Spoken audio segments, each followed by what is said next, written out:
Hey there, faithful listeners. You have McGann the Fangirl and the Bagel Ghost here to talk about Season 1, Episode 4 of DanDaDan, the anime on Netflix. And, Oh, this episode was a lot. how did you talk me into watching? Like, I still don't even know what I just witnessed. Well, you like ghosts and aliens, and it's so silly once you get past the weird parts. Look. If you showed me Inuyasha at age, 7, 8, I think I can show you DanDaDan. Inuyasha's beautiful. Yes, but it also is very pervy. Remember Moroku being a character? Yeah, but that was nothing. That was like G-rated compared to this episode alone. Right. And Inuyasha being mind controlled by a flea and almost doing stuff to Shippo. What? Yeah. So, this episode starts with Okarun and Momo getting to the tunnel where Turbo Granny is. And Okarun, like a true pile of mush, is like, ladies first, you go on in there. Well, to be fair, Momo has been in 100% more fights than he has. Yeah, but he's the one that has, like, the super grandma powers. Then Momo's like, but what if I start crying? And she bats her lashes, and he's like, I know you're faking it. And she is. She gets a little manipulative, but that's because he's cowardly. Like, he's not stepping up to be, like, the stereotypical guy at all. And he's like, not the stereotypical guy. I want to protect you. I will go first. I will keep you safe. He's just like... He bit off alien bananas for her in the first episode. He is 100% the guy that would ask you to split the check on your first date. No. He wouldn't be the guy to split the check. He'd be the guy to be like, oh, can you get the spider? It scares me. Either way, you're not getting a second date in that regard. But they walk into the tunnel. They see Turbo Granny, and just like a part of her head is filling the entire tunnel. If you hear weird noises and crashes in the background, by the way, that is our cats deciding now is their time. But Okarun turns around to try and get out of there, and he starts screaming and freaks out Momo because Turbo Granny's head is also on the other side of the tunnel. So they've got this... double teamed. Yeah, what do you call it when you're in one of those rooms and it slowly starts closing in on you on both sides? Trap? Like the trash compactor room? Like the, Haunted Mansion at Disney World? Are these walls getting closer together? And Momo, for some reason, has a bag full of baseball bats that she throws at Turbo Granny. All at once, by the way. All at once, and her eyes, Turbo Granny's eyes, just like, like, chomp them away. I don't even know what I'm looking at. Like, I don't even know how to feel about this episode. We stopped it, 5 minutes ago? And I'm mentally perplexed. DanDaDan is one of those shows where there's like some lore, but you just kind of gotta go with it because it's so out there some of the time. It's the unexplainable in a show. Well, and Okarun gets all like, release the curse. Okay, my first immediate thought was, it's her curse! Like, you think you're gonna roll up and beat her up with her own curse? And no, almost as if she heard my thoughts, Turbo Granny takes away the curse by giving Okarun back his banana piece. Yeah, his banana. Nom, nom, nom, nom, nom. So now he can't be, hot Turbo Granny? Like, what is the name of that form where he's got the white hair and he's emo cool? I mean, some people reference that one as his real name, Ken Takakura. Some people are just like, oh, that's Runaroon. Runaroon? A runner in the room. Yeah, and he always looks like a little boy when he looks... Well, that's because he's manipulative, and he's going, oh, don't make me have to fight any villains. Let me hide under the skirts of the ladies. Like Pikachu in the original anime? Yes, exactly. He's got hamster face when he's not down to clown. But now that Okarun is like a normal, boring human, and Momo still has her psychic powers active, I assume, Turbo Granny decides to start... eating them. Yeah, just chomping towards them at both sides. And it's looking pretty grim, but then Momo challenges Turbo Granny to that race that her grandmother was telling her about. And so she's like, okay, Turbo Granny, here's the rules. There's no finish line, you just have to tag me and give me a 10-minute head start. And she's like, okay, cool, I hate cheaters, so I'm gonna do that. But then immediately Turbo Granny's going like 6 minutes, 8 minutes, 10 minutes. And then she's like, you never said how to count. And I feel like for somebody who says that they hate cheaters and they're going to follow the rules, She did not honor that in the slightest. I think she meant, in her heart of hearts, she hates adulterers, not, like, people who don't follow the game rules. Yeah, that makes sense for what we learn later. Which is actually kind of funny, too, when you compare that with the aliens, because the aliens are all about rules for some unexplained reason. But Turbo Granny's just like loosey-goosey, whatever. She's old. What are you gonna do? Kill her? So the 10 minutes goes by in what, maybe 8 seconds? Yeah. And Momo gets caught up in this weird, bubbly, skinny thing that's really kind of gross. And Okaroon is like, oh no! And Turbo Granny's going, that was her 10 minutes, now I'm gonna get yours. And he just looks back at her like a hamster, and then nothing happens. Yeah, he's just like, you know what? I'm gonna suckle your offering from the first episode. Yeah, we're gonna honor that deal. And he just jumps and clamps down. And he bites really hard, apparently. Right on her milkers. Right. And she's like spinning in circles and he's hanging on through the G-force and just like, rawr. No wonder his mom would only bottle feed him. That's why his mom never hugged him, she bit him. It's like Marge when she had the evil twins. And the other one was biting one. She's like, I think I'll bottle feed that one. So Turbo Granny decides the way to combat this is to change her form and possess Okaroon again. And it's not a curse this time. She's putting her real body? Well, it's like soul, spirit? Yeah, she's possessing him. Yeah, it's not a curse, it's a possession this time. And some things happen with that so that Turbo Granny is not all-powerful, crazy evil. And she's like this little snake that's connected to Okaroon's neck. Like, what? It's kind of implied that since Momo was able to feel her, that she just kind of like wrung her out until she was... Oh, okay, that's what it was. Momoru? Momo was stuck inside that bubble thing, but she was using her senses and she saw Granny's aura and like squeezed it, so that's why it was a snake? Yeah. And not just a floppy man piece sticking out of his neck now. He got it back, but in the wrong spot. He got 2 to make up for it, like a snake. Oh my gosh. Yeah, and Momo keeps going, this is your real form, ha ha ha. So does Turbo Granny normally slither? Like, I'm not sure I'm understanding what they're trying to say. Don't know, she's really fast. Yeah, and as soon as Momo thinks they've won, crash through the stone tunnel wall. It's a giant crab with faces and mouths and noses all over it. Like the most horrific freaking thing. If anyone remembers Full Metal Alchemist Brotherhood, Envy's real form in Gluttony's little stomach, it's like that. It's like that. It makes me think of Over the Garden Wall when they shined the light on the beast and he was just all these faces stitched together. Like it's horrific looking, and Momo's like, I really want some crab curl, and then she's like, oh, it has faces. Yeah, that's what I say when I eat crab too. That's why I don't want to eat lobster either, or shrimp, because it has faces. And apparently this crab is composed of souls of the dead, because the souls of the dead turn into freshwater crabs to cross over to the other side. Yes. Which is so, like, I would love to know the logic for that. You're already a soul, you're floating around, do you turn back into a human figure once you cross? Or are you just a crab waiting to get eaten now? Like, what? So yokai are technically ghosts, and Turbo Granny is a yokai, as was established earlier. So I think it's the spirits that want to move on turn into crabs, and the ones that don't have to stay. And yet the Japanese folk love to eat crab, and they're the souls. Like, oh my gosh, like, this folklore sounds messed up. Well, our folklore's worse. I don't know, maybe I'm just desensitized to it, but that sounds messed the F up. Like, hey, now that you're dead, let's transmutate and maybe get eaten by a fisherman's boat. Like, what is happening in Japan? So we get Okuhari back again. Stop calling a 15 to 16-year-old boy that. He's ageless when he is that form. He's not himself. Says who? Says the rules. Which rules? The rules that I've decided apply to this figure. Cougars are everywhere, kids. Be careful.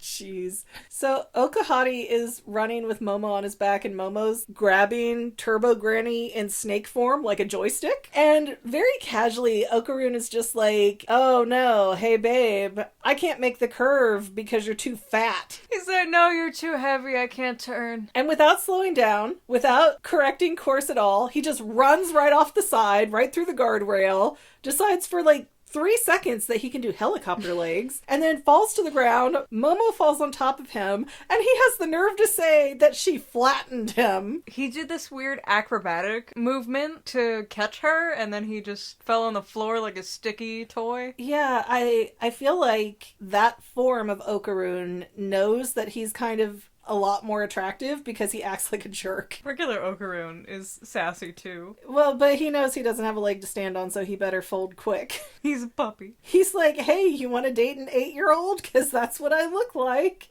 I'm just a boy. Somehow, in their escaping of this thing, they're like, oh, let's run through this hallway. The crab can't fit through the hallway. But the crab can rip apart the hallway, and it does. And at some point, they find a pipe from a hot spring that they open, and it falls on the crab and boils it, even though it's a spirit crab. So, yeah, I think Japanese people think they're eating dead souls when they get crab, and that is so weird. Yeah, and they did confirm once again that normal people don't see any of this and none of this damage is actually real. So to the bathhouse, these 2 teenagers just ran in and destroyed the place and blew it up. And you could even hear some of the people who were running through is like, we're getting bombed!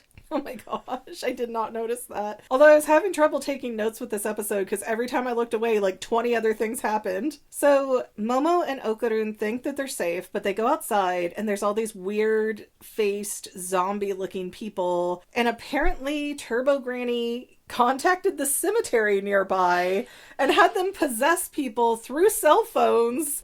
What in the name of Ju-on and the ring is that? Well, apparently she does that. Remember the first episode when she did that? She did come through the phone, you're right. Well, Okarun came through the phone. Her power pulled him through the phone. Why are the normal ghosts in the cemetery just, all right, let's riot? Like, they have no beef here. They have nothing else going on. They don't know her. They don't owe her anything. Maybe they don't like her grandma. Well, grandma stays in a different city, so I feel like that is not the case. Then there's a really weird chase scene where they are running away from the zombie mob, and it's beautiful animation. It is really well animated, but it's kind of hard to describe and talk about because it's just the most random things. Like, they're running on buildings and Momo opens her spirit hands and makes like butterfly wings for Okahati. It's just butterfly in the sky. I can fly twice as high.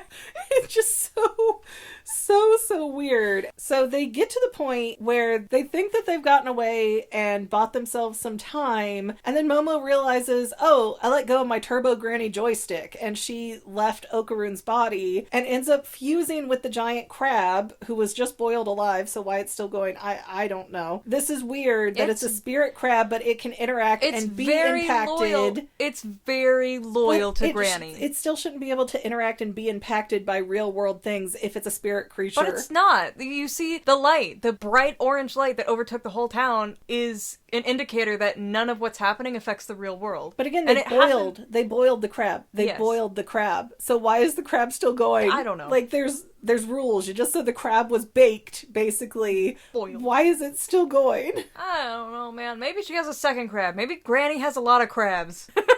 The way she talks about getting around, it wouldn't surprise me. So, Turbo Granny and the crab fuse together, even though it really doesn't look any scarier than it did before.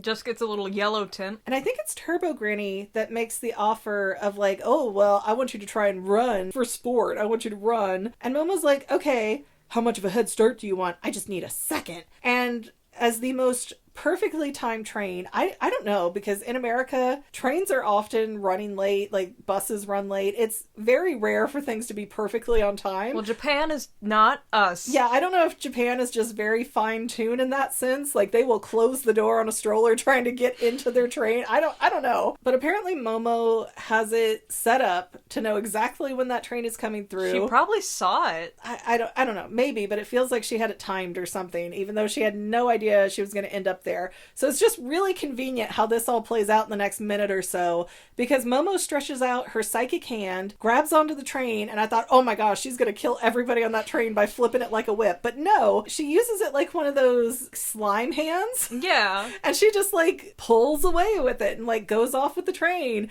And she's like, haha, you're 100 kilometers per hour, Granny, and this train can go 120 miles an hour. And then Granny catches up and she's like... Because it slows down for a turn. Yeah, she's like, oh, but trains have to slow down for curves. Ha ha ha, I got you. And this is where it's weird, because with all the chaos, I feel like Momo had no way of knowing she was going to end up in that spot and using that train. But yet, right there at the city line, there's Momo's grandmother with one of her nails and bats and just waiting there to take on Turbo Granny once she crosses the city where Grandma's god is housed. They're both psychic, but I want to argue that they're different kinds of psychic. I think Grandma is future-telling psychic and Momo is telekinetic psychic. You know what, though? Isn't it so polite of these ghosts and these gods as well, to adhere to modern city outlines for where the limits of the cities are? They ain't doing nothing else. Yeah, they just go down and they listen to city council meetings so that they know where the boundaries are and they can respect each other's space. It's really well crafted. So very Japanese mentality of them. Very polite. They have to bow on their way in and out. But the thing is, Grandma shouldn't have been there unless this was already pre-planned, because how would Grandma know where Momo was going to cross on the city line? I think she sees the future. Perhaps, but I feel like that could have been explained a little better. And Turbo Granny gets grabbed by Momo's psychic hands and drug across the city lines, and we see her disintegrate, and we see all the crab pieces they explode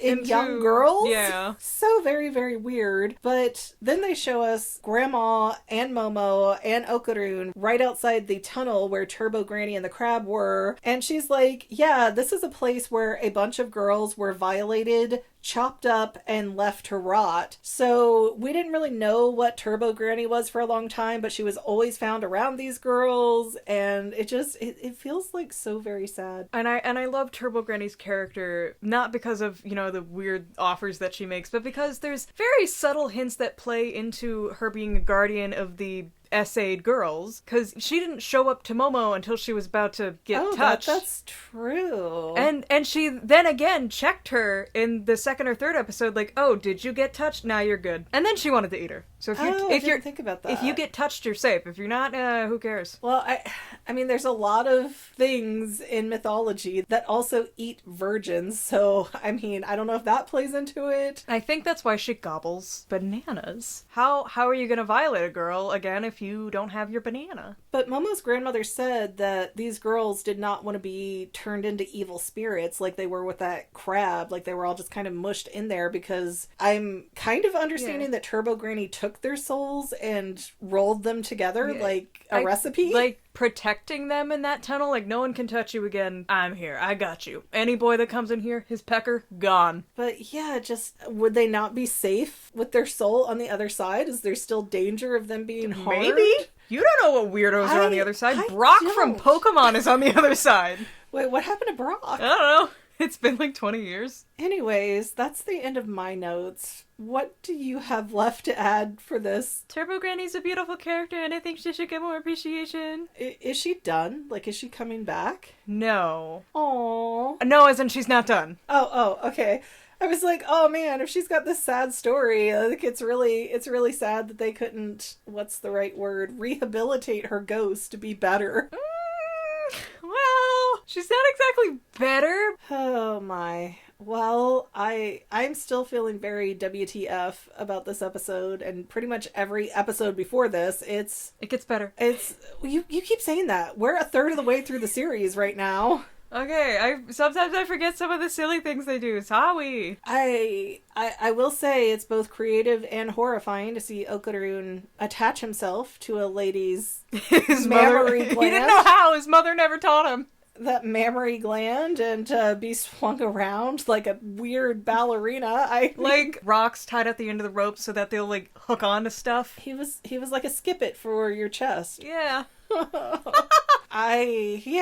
We'll see.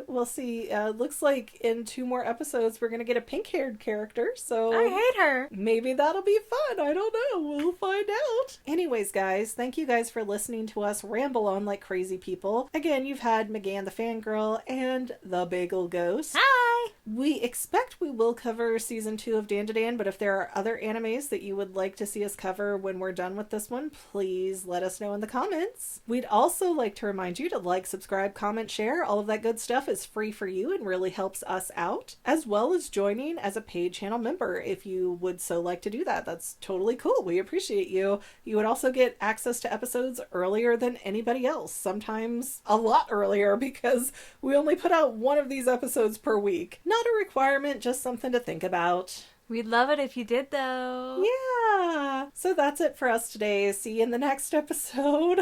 Bye. Bye.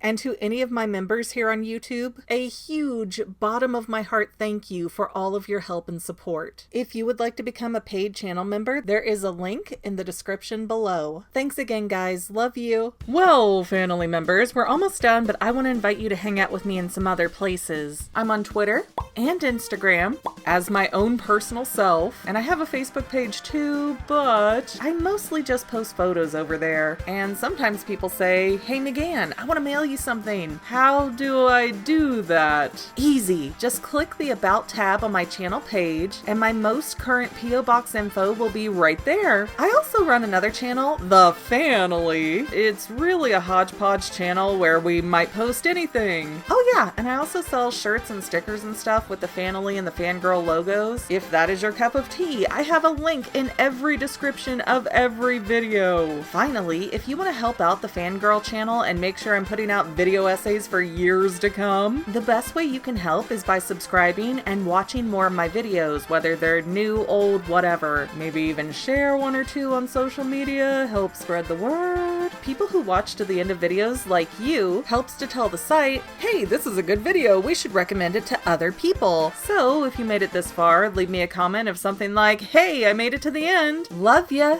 See you next time, family members. Bye.